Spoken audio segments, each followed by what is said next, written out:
नमस्कार, आप देख रहे हैं खबर सूत्र। मैं हूं आपके साथ वंदना राठौर। चलिए रुक करते हैं इस वक्त की तमाम बड़ी खबरों की ओर।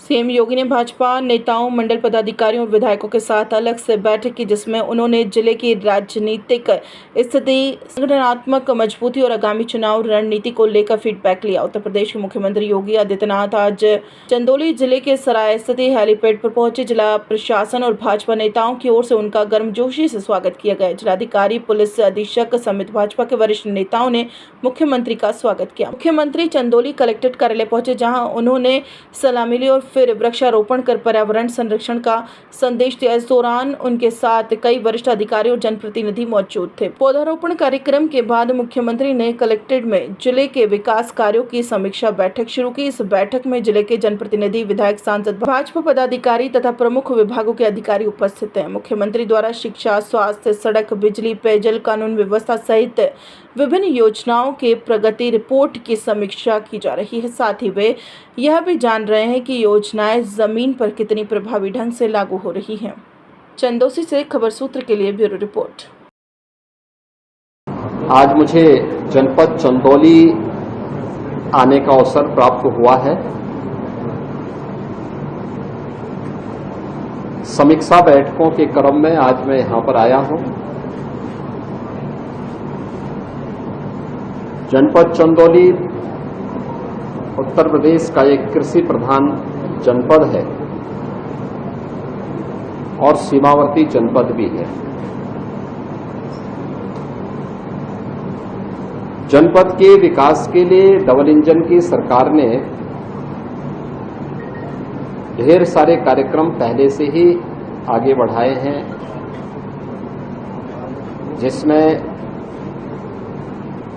आदरणीय प्रधानमंत्री जी के विजन के अनुरूप वाराणसी का रिंग रोड चंदौली होते हुए एक विकास की धुरी बन रही है। बाबा कीनाराम जी की स्मृति में बना हुआ यहां का मेडिकल कॉलेज गत वर्ष संचालित हो चुका है और सफलतापूर्वक वह कार्य कर रहा है। जनपद के विकास के लिए माननीय जनप्रतिनिधियों ने जितने भी अन्य प्रस्ताव दिए थे, इन्हें हमें तेजी के साथ आगे हम लोगों ने बढ़ाया है।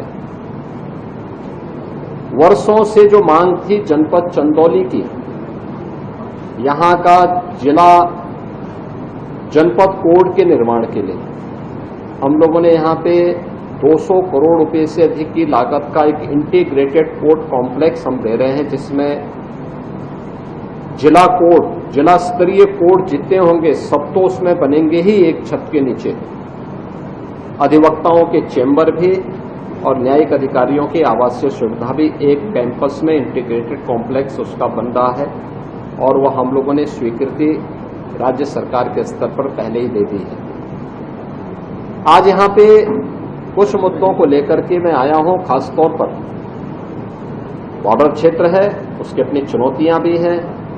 यहाँ के लोगों ने, यहाँ के जनप्रतिनिधियों ने काफी मेहनत से इस जनपद के विकास के लिए अपना योगदान दिया है और जनपद तेजी के साथ आगे बढ़ भी रहा है और उसके लिए खासतौर पर हम लोगों ने 2-3 चीजों को आगे बढ़ाने का कार्य प्रारंभ किया है। एक, पूर्वांचल एक्सप्रेस वे को, जो लखनऊ से गाजीपुर तक पहले ही आ चुका है, लोग उसका लाभ ले रहे हैं। चंदौली होते हुए सोनभद्र, शक्तिनगर तक पहुंचाने की कार्रवाई और इसको हम लोगों ने अपनी सैद्धांतिक सहमति दी है। उसके सर्वे के कार्यक्रम आगे चल रहे हैं और बाद में फिर इस कार्यक्रम को हम लोग आगे बढ़ाएंगे। चंदौली की सीधी कनेक्टिविटी प्रदेश की राजधानी लखनऊ से और देश की राजधानी दिल्ली से इस एक्सप्रेसवे के माध्यम से होगी। दूसरा, चंदौली को दूसरा लाभ मिलेगा गंगा एक्सप्रेसवे का। गंगा एक्सप्रेसवे ये मेरठ से वर्तमान में प्रयागराज के बीच में अपने निर्माण के अंतिम चरण में है। प्रयागराज से मिर्जापुर, भदोई होते हुए, वाराणसी होते हुए, चंदौली होते हुए गाजीपुर तक मिलाने की कार्रवाई, यह भी एक बड़ी उपलब्धि जिले के लिए होगी चंदौली ये 2 एक्सप्रेस वे के साथ एक साथ जुड़ेगा और इसका व्यापक लाभ अभी चंदौली को मिलेगा। यद्यपि चंदौली के अंदर से भारत सरकार के स्तर पर एक ग्रीनफील्ड एक्सप्रेस वे का निर्माण वाराणसी से कोलकाता के बीच में युद्ध स्तर पर चल रहा है। आने वाले समय में इनका लाभ भी यहाँ पे प्राप्त होगा। आज यहाँ पे बाबा कीनाराम मेडिकल कॉलेज में बाबा कीनाराम जी की मूर्ति की स्थापना की बात भी हुई है, उसको भी हमने अपनी सहमति दी है। यहाँ के विकास से जुड़े हुए चाहे वह गंगा नदी में अतिरिक्त पुल की बात हो या फिर दीनदयाल उपाध्याय नगर में एलिवेटेड ब्रिजेज के निर्माण को लेकर के, इन सब के भी प्रस्ताव हम लोगों ने शासन में मांगे हैं। नौगढ़ क्षेत्र में व्यापक लैंड बैंक के माध्यम से निवेश के प्रस्तावों को हम आमंत्रित कर सकें, इस अभियान को गति देने के लिए मैंने आज प्रशासन से कहा है और मेरा मानना है कि हजारों करोड़ का निवेश जनपद चंदौली में इसके माध्यम से आ सकता है। इसके माध्यम से हजारों नौजवानों को नौकरी की नई संभावनाएं यहां बन सकती हैं और तमाम देश की बड़ी बड़ी कंपनियों ने उसमें रुचि दिखाई है।